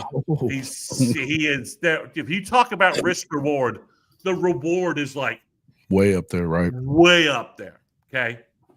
And the risk is way down but he's the guy that desperately needs to transfer to OU and be coached. Needs the soul mission, the kind of structure Brent provides.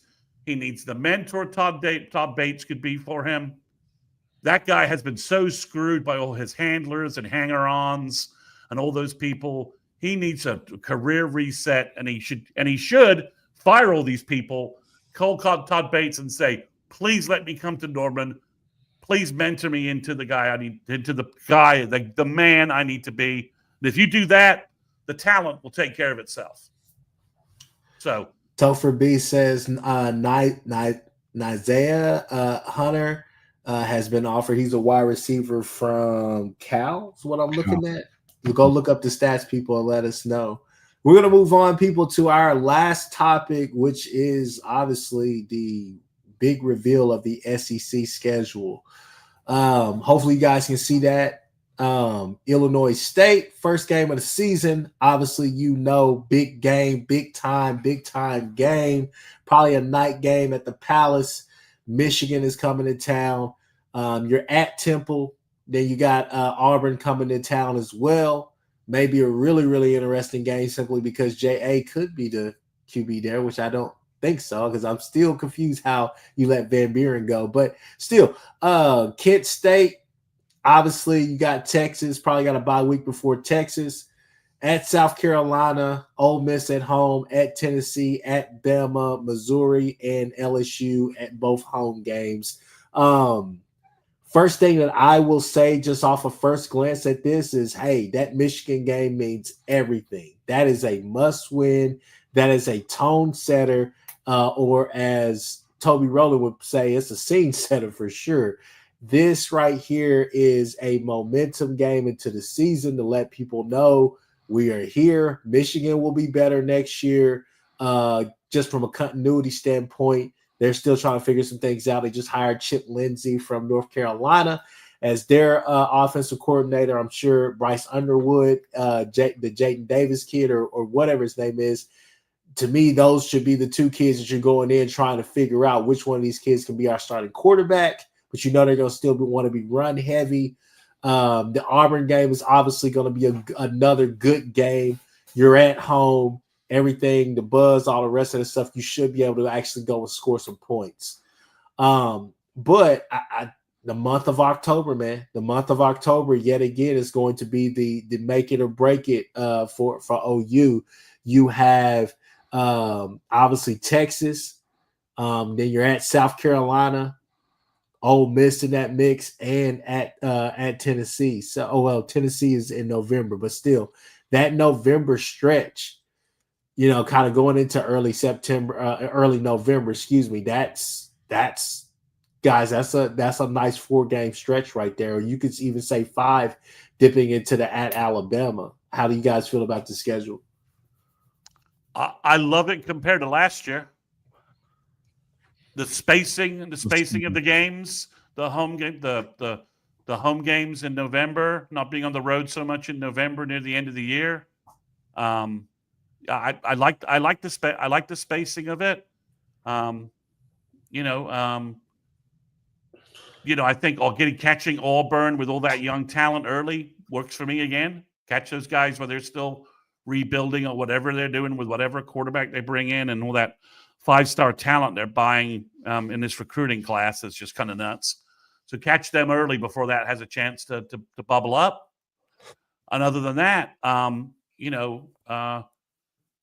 like, there's a bye week in October. I think that's good. November, it's 2 home games. I like the mix. I like the blend of home and away better than what we got last year. The only thing I don't know, because I haven't really looked at the schedule that much, is I like the bye before we go to Bama. Have they stopped giving everybody bye games before they play us? Bye weeks? Everybody got a bye week before they played us last year. As long as they've killed that nonsense, I can't believe they didn't reshuffle the deck after the imbalance this year and the problems it caused. But it is what it is. Hopefully in 26 we'll get something to some balanced SEC schedules. I like the schedule. I think it's about the same thing as what we had this season, except the spread is the differences as far as where the buys are at. I think you kind of really needed to have that between on the road at Tennessee and then on the road at Tuscaloosa. So that's kind of a tough stretch there, I would think. But yeah, Jimmy's got it right. It's a real man schedule because you're still closing out with Ole Miss, Tennessee, Bama, Mizzou, LSU. I mean, damn. And I mean, really, South Carolina and Texas before that. Son of a bitch, the whole last half of the schedule, that's a real man schedule. I don't know how you would I don't know how you look at that thing and say you go win 8-9 games. That's not a hell of a freaking season for Oklahoma. Yeah, You know what I mean? that's a massive success. I mean, just off. I mean, the portal means everything. Sometimes I think our fan base doesn't realize everybody's going through this. Arkansas is getting absolutely obliterated to the point that their fan base is screaming for Pittman to get fired again. Everybody's getting tied up in the portal. I mean, I think, November obviously will set, November will decide Brent Venables' future, right? If you go 3-1 in November, there's no way Brent Venables isn't our coach and hasn't proved that the course has been redirected successfully. I mean, I think September could be an illusion, right? We could be 5-0 going into Dallas and not really know a lot about who we are. Yeah. Right? Could be 5-0 heading into Dallas and not knowing a great deal about who we are. That Michigan game it's an ambush game. Michigan's losing so much talent. They're obviously pulling talent in as well. I was going to say they're pulling in a lot of talent though too, and the talent that they lose, I mean, it wasn't that talented this year. Let's be real. Well, but I mean, the Graham kid and Will Johnson are pretty damn talented. I'll give you that. I mean, I'm just saying the ethos and the core of that national championship team is going to be all gone, right? The work ethic and the kind of we win games, how we win games. Those last, you can't overlook that kind of leadership. I mean, that's how they won the Ohio State game, right? Those defenders from last year, this year, just basically said we're not going to lose to the Buckeyes, and of course, Ryan Day and Chip Kelly threw that game for whatever reasons they felt like. But yeah, I mean, if you look at it, OU could be 5-0 heading into Dallas. Texas loses a lot. They also have a lot coming back, and they've recruited really well. So that's a toss-up to me. And then, it's going to be the games that, it's going to be like the at South Carolinas, and then it's going to be can we win at home and hold home field against beatable teams like Missouri, LSU, and Ole Miss. I mean, Ole Miss is losing a lot, and I'm not sure they're going to be able to reload to the degree they want to. That portal magic that they had last year. I mean, I still think he's going to. We played him even last year. So yeah, for an entire half on the road. So you get him in Norman, and get a little momentum going. I think again, but it's no, but to repeat what Jason said, November's tough. November decides, Brent Venables' future. If he goes 2-2 or 3-1 in November, then we've rallied things. If he goes 1-3 or 0-4, then it's time to give Will Stein and Dillingham a call and get them scheduled for interviews in Norman. I don't think that's what's going to happen, depending upon how the portal goes and where we are. But that's just the reality of it. Jeez. Well, I mean, you look at that schedule. I mean, listen, it starts at Texas, South Carolina, Ole Miss, at Tennessee. Then you get to buy in this Bama, Mizzou, which Mizzou, there's a win. But then LSU at home. I mean, come on, man. It's going to be real. I'm going to be real with you. It's going to get real.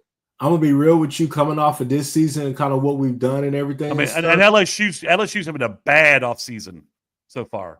Look. Portal-wise, they're getting ripped. Listen, guys, listen.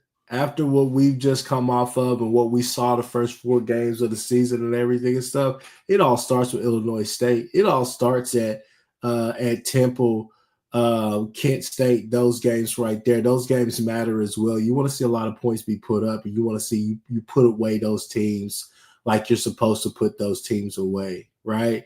You don't want to wait. You don't want things to be slow and all the rest of this stuff. I know nerves and everything we built up because it's going to be it's this season. This I can't wait till August already. I hate that college football has ended. It is. For us, not for everybody, but at the same, we got some kick-ass playoff games to. I'm still excited about the season. I'm not excited about what OU did this season, but this is I love what college football is becoming in terms of the not necessarily the portal and all the other stuff, but I love what it's becoming in terms of the playoff and all that other stuff. It just sucks not being able to see my boys out there on a Saturday doing that thing. That sucks part. Yeah, that part. Well, and again, but when you to the gates of hell, heaven. I mean, you look at the schedule we have. You look at we're probably right now. This is a bold statement, hot take, but I think I can defend it. OU returns the best defense in the SEC. Yeah, that's not a hot take. Okay, so you start there. Okay, we just hired a brand new coordinator. If we get a new QB in and we get some other personnel in, we have good recruited talent. We have 3 back-to-back top 10 classes. Well, now, and our current class is underranked, I think, and I think we got some serious contributors in places where we need help. But if everyone wants to like put a tombstone on OU football. I mean, I just listened to the Scoop podcast, and it was like getting a root canal. I mean, those guys sounded like someone had been serving them vulture for dinner for the last 2 weeks. I mean, they were so depressed. I'm just like, everyone's guys. They've been on that doom and gloom. Everybody's doing the. I mean, George was trying to be positive, and it was, all credit to him. But I mean, we're all screwed. We're in a sausage process right now, right? And sausage processes are called that because you don't want to look at how the sausage gets built. It's not a pretty process. You just want to eat the sausage. You don't want to see how it's built, right? We just want to get to spring, and we don't want to see the ugliness of how we get there. Once we get to spring, I think we'll have a new tight end coach, new offensive coordinator, new QB, and some new personnel and some spots, and it will look. Tomorrow's another day, but this schedule to me. Is that what you mean, Chris, with that? Yeah. I mean, it's just killing me. It's just like, did you not watch the playoff, the championship games on Saturday and look and see that there's no 10,000-pound gorilla, 2,000-pound gorilla in college football any longer? There are a lot of floored teams that won conferences.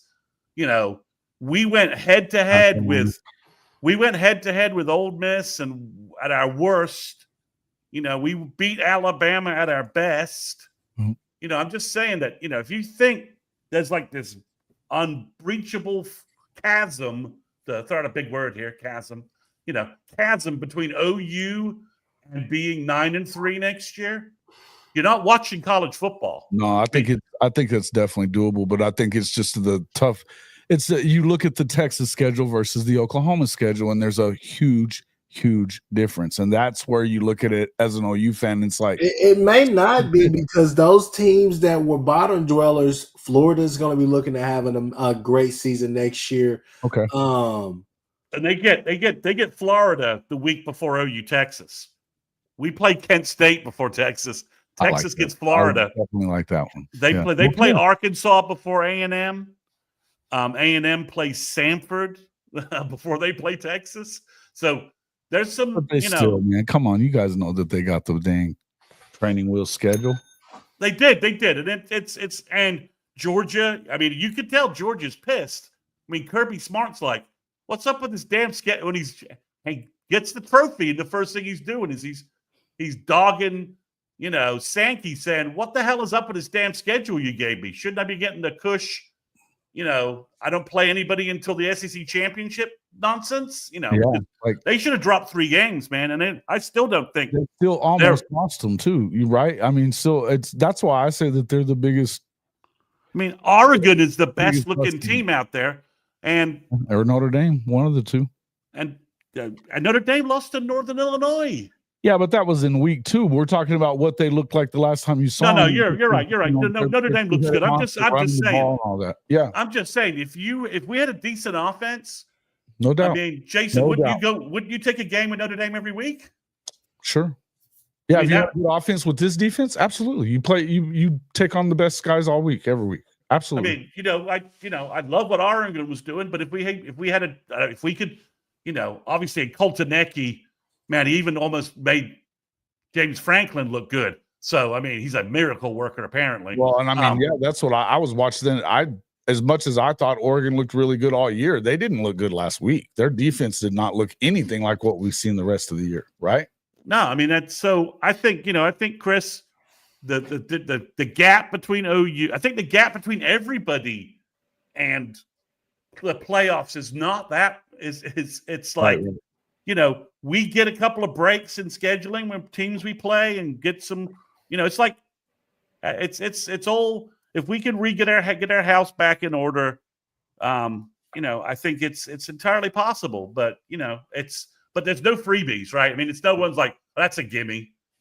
I mean, the only gimme on our schedule appears to be Auburn, who just signed the number 5 recruiting class in the country. So it's kind of ridiculous, right? And they're spending money left and right. I mean, they could have Malik Murphy. I think they're going to get Malik Murphy at quarterback. That makes sense to me in terms of that he just screams Auburn to me. But maybe he'll go somewhere else. But Miami will step up. Miami would be, to me, I think that would be a great place for him. If they can spend the money. I think they just don't fit his style with what they're trying to do. They're going to push the ball down the field. Shit. Yeah, but the crystal ball will still, curse them.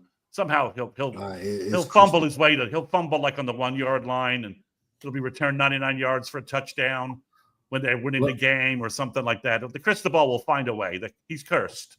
So look, people, we've been on here 1 hour and 52 minutes, man. We've talked about just a bunch of things, bunch of topics. Y'all even got a Chris's Corner tonight. Gundy, if you watch this, I don't care. I'm here to tell you. And you know what? He doesn't care either. Hey, if I hurt your feelings, I'm sorry. I'm just being honest. Nobody cares. but yeah, people, look, we've been on here for 1 hour. Get on both streams, like both streams, like both channels, all the rest of that stuff. You got the Horns Down Podcast, Sooners 360, and the Hall of Fame college football podcast with Jason and the coach. So definitely like, subscribe, do all those different things. We're growing this content. We will be back, especially if anything crazy happens. Some big names jump into the portal, whatever the case may be. We'll definitely be back for sure. Definitely on Wednesdays and all the rest of that stuff. May jump on Jason's show on Tuesdays as well. But Jason, you doing another show tonight or tomorrow morning? No, it'll probably be tomorrow or something like that. I'm not ended up doing the one I thought I was doing tonight. So, but yeah, we've got one Friday morning for sure, but we'll probably do something tomorrow evening anyway. Go over there to Chris Mason's Patreon, still $2 or whatever the case it may be. People, you're gonna get all this good information. Facts. Go ahead, yeah. So, yeah, we are doing this all for you guys, and this has been another episode with all three of us. Horns down, as always. Ben G, thank you for coming in, my Texas brethren. We will see y'all on the floor.